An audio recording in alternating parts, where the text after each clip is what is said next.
We're more and more connected to the world, to the people, and to the ideas that we want to belong to thanks to social media, but at the cost of being able to connect to the world, to the people, and to the thoughts and feelings of those around us. We find ourselves on our phones in the company of friends, interrupting ourselves to reply to Snapchat messages. We find ourselves in the presence of amazing things, only to be more concerned about storing memories away for the future and looking at them through our robotic eyes, rather than experiencing them in the present, through our own. And we find ourselves prioritizing conversation on demand, texting conversations, over talking to the people in front of us. But what about the things that are invisible to us? Like when we're browsing profiles on Facebook, and we see these amazing lives created right before our eyes.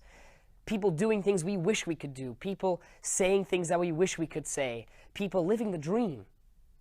And in doing so, we end up comparing 100% of who we are to the 2% that we see on screen without realizing it. We end up devaluing the entirety of ourselves because of a portion of somebody else. It's like when we look at the Olympics and we see the people winning the gold medals, thinking, man, I wish I could be like them, comparing ourselves to them, and completely forgetting the thousands of hours of grueling training and emotional hardship that it took for them to get there. But then there's more. There's what I call microclimates, microclimate communities, and we find these everywhere because we surround ourselves with them. It's a form of social conformity through the form of emotion and attitude and worldview. When you go on Facebook, when you go on Twitter, when you go on Instagram, when you go on Snapchat, we're surrounded by the people that we want to be surrounded by. But as a result, we end up confining our worldview to just these angles. Like, if I could take my experience, my Facebook feed is filled with people from 3 different areas of my life. And as a result, my Facebook feed looks schizophrenic. It looks bipolar.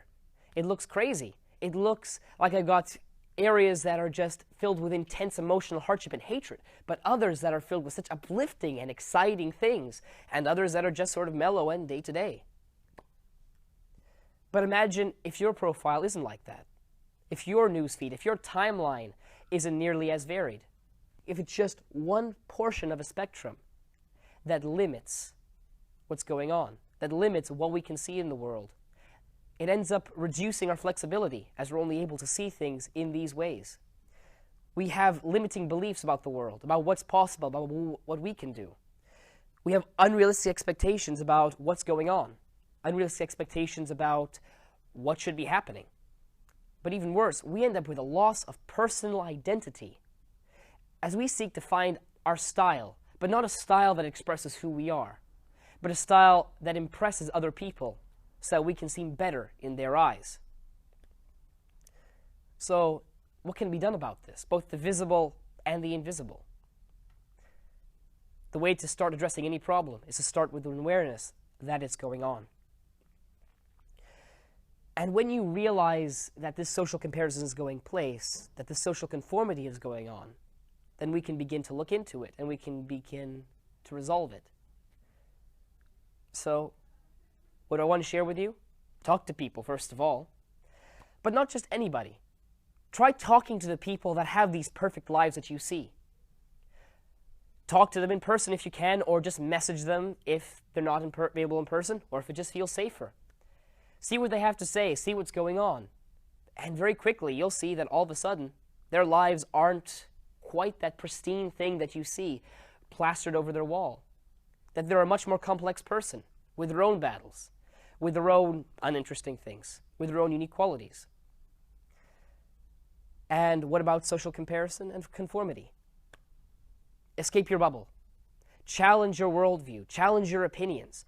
Find people to talk to that will do that. Or, if you're not quite willing to take that step just yet, read things or view things that hold conflicting thoughts.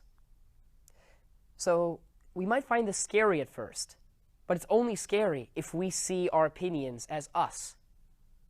If we consider ourselves to be the same thing as the views that we hold. But an opinion is like a jacket. It's something that you own, but it's not you. Disagreeing with your opinion doesn't mean rejecting who you are.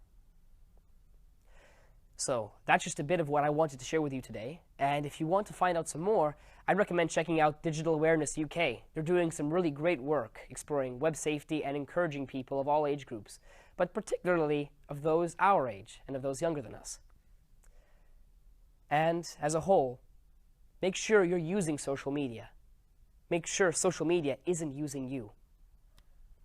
See you later.